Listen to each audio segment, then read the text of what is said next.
Hi guys! Welcome back dito sa ating munting channel.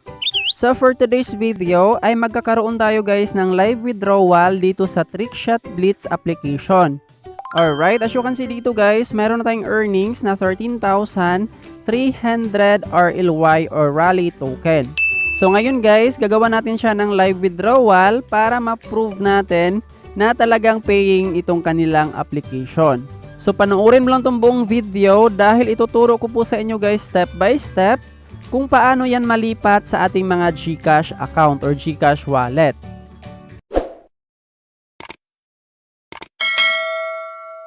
Ayan, sa mga gusto palang itry itong application, nagawan ko na siya ng tutorial guys kung paano mag-register at kung paano kumita dito sa kanilang platform.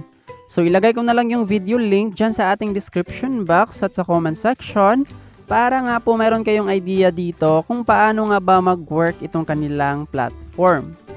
So punta na tayo sa ating wallet para ma-cash out natin yung ating earnings. Open lang natin yung ating browser. So ito na yung wallet ng kanilang application. So para makapag-set up kayo ng wallet dito guys, kailangan nyo lang i-connect kung ano yung phone number na ginamit mo sa pag-register sa kanilang application. Ganon din yung number na gamitin natin dito sa pag-register. So ilagay ko na lang yung link nitong website para makapag-connect or makapag-create kayo ng wallet dito sa kanilang platform. Ayan, click na natin tong withdraw.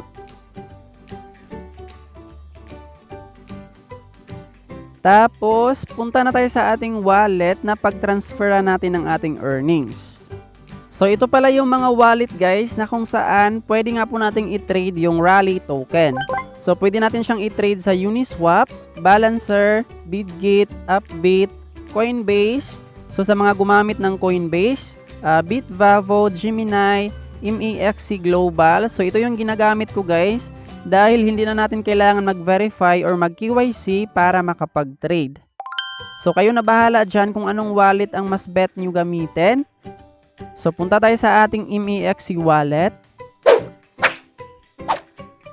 So, sa mga gustong gumamit nitong wallet, ay ilagay ko na lang yung link dyan sa ating description box para ma-install at makapag-create kayo dito ng account. So, pag nakagawa na kayo ng account dito, ay punta tayo dito sa ating wallet. And then, click natin tong deposit. Tapos, search lang natin dito yung RLY token. RLY. Ayan, ito na yung logo guys ng RLY or Rally token. So, click natin tong ERC20. Ayan, copy lang natin tong ating wallet address, deposit wallet address. Tapos, balik tayo sa kanilang Joyride wallet doon sa website. So, yung kanilang available network as of now ay Ethereum. So, yung kanilang Solana ay naka-coming soon. Ayan, i-paste natin dito yung ating wallet address. Ayan. Paste. So, yan na yung ating wallet address. And then, yung kanilang minimum dito guys ay 1,500 RLY. So, pinaka-recommend ko dito guys na i-withdraw nyo na amount ay 2,500 up. Dahil malaki yung kanilang bawas guys sa transaction fee. So, tingnan natin yan. Mag-withdraw tayo ng 13,350. Yan, meron pa tayong natirang 14 RLY. So, pwede nyo naman siyang i-max. Kayo na bahala dyan. So, ito yung mababawa sa ating RLY. 777 as network fee. So, sobrang laki ng bawas guys. Dapat, para sulit yung withdrawal nyo dito, ay mag-withdraw kayo ng amount of 2,500 up. And take note lang na magbabago po itong transaction fee. Minsan 500 RLY or 1,000 RLY. So check nyo lang siya anytime dahil magbabago yan guys. Kung gusto nyong maka-less, hintayin nyo siya bumaba sa 500 or 600. Ayan, i-confirm na natin siya.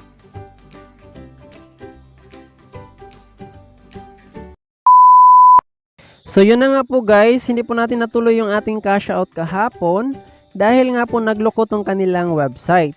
So hindi nga po tayo makapag-proceed sa cash out dahil walang natanggap na OTP or on-time password. But anyways, good problem pa rin guys since nadagdagan yung ating RLY.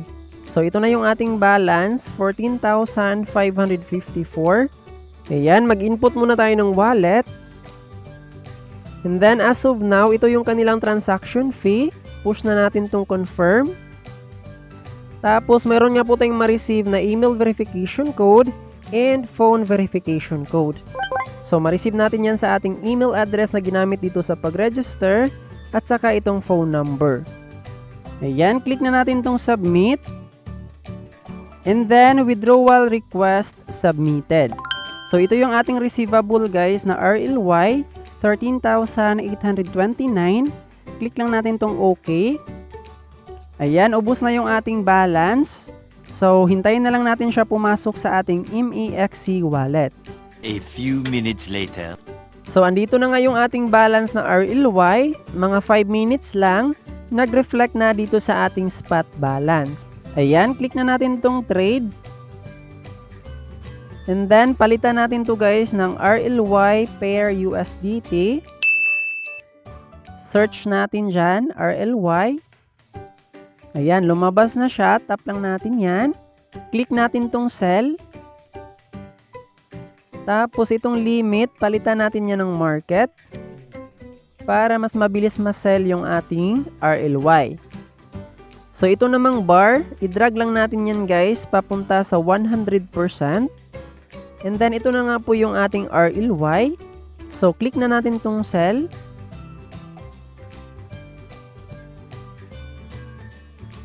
And then, submitted successfully. So, balik tayo sa wallet. So, na-convert na nga po natin yung ating RLY to USDT. So, ito nga po yung ating na-earn guys, 598 USDT. So, ngayon guys, pwede na natin yang i-transfer sa ating mga GCash wallet. But before that, kailangan muna nating i-verify yung ating account. Balik tayo dito sa home. Tapos, click natin tong profile. So, dito natin makikita yung verify. Since na-verify na yung ating account, wala na pong nakalagay dito guys na verify. So, yung ginamit ko dito sa pag-verify ay voter's ID. So, kung wala kayong ID na pang-verify, tapos meron kayong mga friends na merong Binance or CoinsPay wallet, pwede nyo lang siyang i-transfer guys para makapag-cash out papunta sa GCash. So, meron akong tutorial dito kung paano mag-transfer from MEXC wallet to CoinsPay wallet. So, ilagay ko na lang yung video link dyan sa ating description box. I-transfer na natin siya sa ating GCash. Click na natin tong trade. Tapos, click natin tong P2P. And then, click natin tong tatlong dots. Ayan, click natin tong payment settings. Add payment methods. Tapos, all lang natin siya. All payment methods. So, hanapin natin yung GCash. Click lang natin tong search bar. Tapos, search natin yung GCash. So, dito guys, kailangan natin mag-upload ng receiving QR code sa GCash. Tapos, yung ating GCash mobile number. So, paano ba makuha ang QR code? Punta tayo sa ating GCash. Ayan, pag andito ka na sa GCash, click mo lang tong profile. And then, my QR codes. Tapos, receive money via QR code. So, tap lang natin yan. And then, ito yung lalabas guys. Click nyo lang tong download para ma-download tong ating QR code. And then, balik tayo sa ating MEXC wallet.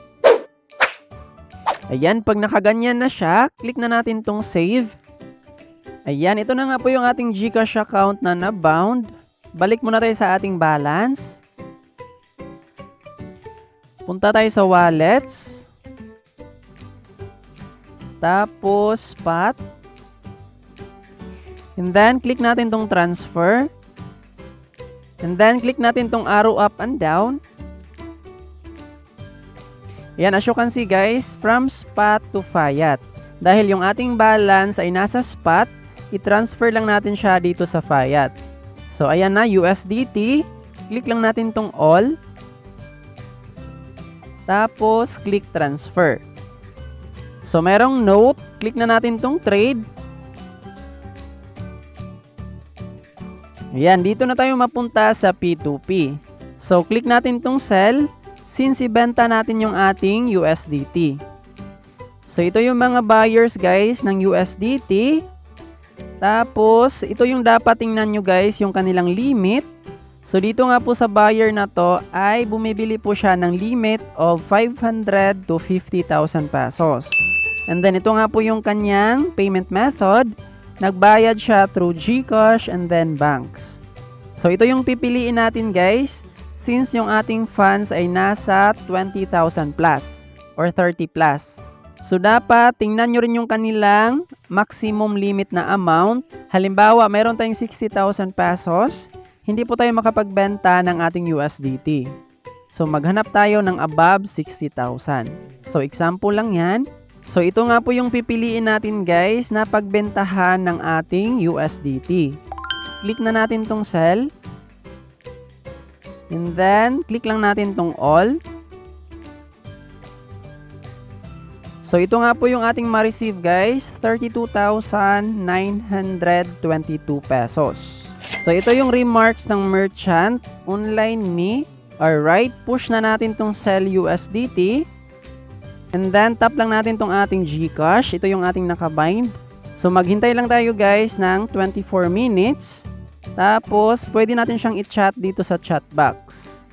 So, wag nyong i-cancel guys kapag hindi nyo pa na-receive yung funds. A few moments later. Ayan, ito yung dapat guys na huwag nyong i-cancel. I-check nyo muna yung payment kung tama ba yung kanyang sinend na amount. Dahil yung sinend niya sa akin guys ay 28,922. And then yung ating cash out nga po ay 32,000. So kulang pa siya ng 4,000 pesos. And then sabi niya tapos na daw. So hinintay ko muna yung 4,000 bago ko to i-confirm. And then, na-receive na natin yung 4,000. So, diba, muntik tayong mabudol. So, na-receive na natin yung dalawang text, 28,000 plus 4,000. So, punta naman tayo sa ating GCash account. Tingnan natin, guys. Click natin tong activity. Ayan, ito nga po yung kanyang sinend, guys. Dalawang transaction. 28,922 and then 4,000 pesos. So, balik tayo sa ating MEXC wallet. I-confirm natin yung payment, guys. Ayan, confirm lang natin siya. Alright, ganun lamang po kasimple mag-transfer ng ating mga earnings from Trickshot Blitz papunta sa MEXC wallet to GCash wallet. Alright, that would be all for today. Maraming salamat sa panunood. Huwag kalimutang mag-subscribe at i-hit ang notification bell para nga po updated ka lagi sa ating mga earning apps and websites na ating sinishare dito sa ating channel. Bye guys!